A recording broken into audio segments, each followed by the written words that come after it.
Good evening, I'm Jim Lara. On the NewsHour tonight, a David Gergen dialogue on the human hand and some perspective on the year 1998.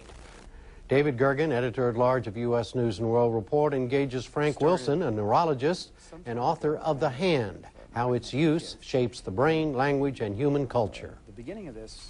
Dr. Wilson, as a neurologist, tell us, how does the hand influence how the brain works? The human hand, starting about 3 million years ago, began to change very subtly. As Darwin observed, animals that were walking around on four limbs could stand up, and the hands then became free to do other things. And there were some subtle anatomic changes in the hand that made it work in a way that really changed the survival prospects of our ancestors once they got on the ground. And that began to interact with the brain. The hand began changing the brain, in effect. Well, the hand and the brain really grew up together over some millions of years, and the result of that was that an enormous part of the control apparatus of the human brain is now really specialized for skilled use of the hands.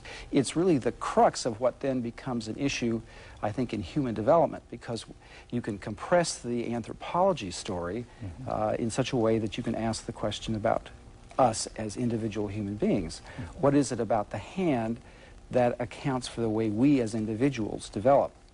And that's another very interesting story. Well, I'd like to pursue that, because one of the main themes of your book is that the hand traditionally has been very important to human education of an individual, that increasingly you believe in modern education we're ignoring the importance of manual dexterity and manual learning. And what's been missing in the story is that, particularly in early childhood, the experience that begins around the age of 1, when a child begins to be able to control individual finger movements, the child gets up off its bottom, starts walking around and exploring the world, and actually begins using words for the first time.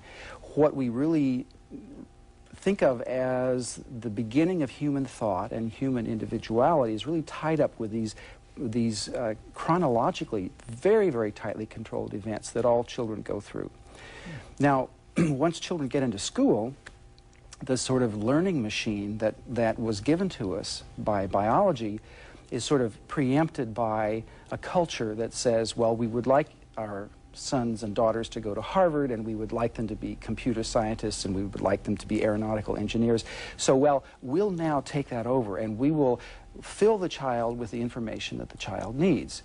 Unfortunately, that does violence psychologically to the child, and it also, unfortunately, divorces the child from the physical world at a time when that child has to know what the world really is about. It's a world that you can't really quite get through the computer. You really get it better outside, throwing snowballs and mud balls and playing with cats and animals and toys and making things up. And that actually working with those kind of things and working with your hands with it actually teaches you more or teaches you other things that you don't learn if it's all cognitive. Well, you can't really separate what's in the mind from what's in the body. Knowledge really is the whole behavior of the whole organism. And if the mistake that we've made, I think, isn't focusing on education. It's thinking that you can educate the mind by itself. So we're coming to the edge of I think, a discovery about education, which is that you can't really skip this experience. It's important for children to have hands-on experience when they're young. So parents ought to allow their children to have that, satisfy their curiosity, working with their hands, working inside an automobile, working with other things like that. I mean, there are any number of experiences that kids ought to have, but you can't rush that. Biology took a long time to get us this gift that we have, this marriage of hand and mind. Dr. Frank Wilson, thank you. David, thank you. I really appreciate being here.